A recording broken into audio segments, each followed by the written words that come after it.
Looking back to my first preliminary task, in my opinion, I think that I have learned a lot since then, with the research that I have done before creating my main magazine, which was my main task. I improved on the mise-en-scène of the front cover. This is because the layout and the composition of the front cover image. I have created a plain and simple front cover, which looked quite unprofessional and messy. This is because of the different shapes of the front cover lines, and also the text looks quite amateurish, which looked terrible on the college magazine.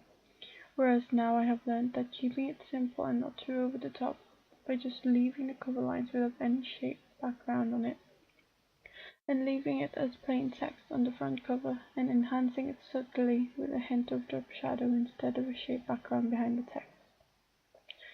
Photographs I have taken improved as well,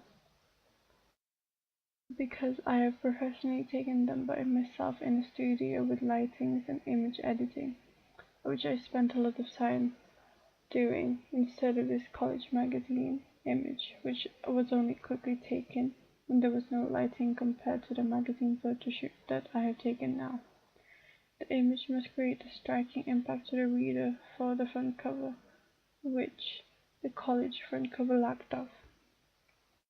The images that I have taken for my contents page were quite blurred, and now I have learned to use the DSLR camera, which allowed me to take much better photographs than before. There was a quite regular house style on the front cover and contents page, however this was only for the color scheme. The text on the contents page were different sizes and different fonts, which caused an inconsistency in the house style.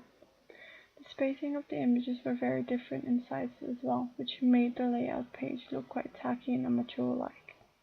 I have learned from my first go at making magazine front cover and contents page, therefore in my magazine now, I have tried to keep the sizes the same for the cover lines and the page number.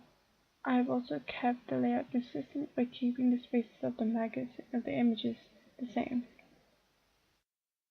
I have also put self-advertisement of the magazine on the contents page where it is conventionally placed, and not in the front cover, which is where I placed it on my college magazine. I didn't have a barcode on my front cover. I have learned that magazines conventionally have it on their front cover, therefore I also included it on mine. I didn't put a page number at the bottom of the contents page. Now, on my magazine, I have included it in and incorporated it.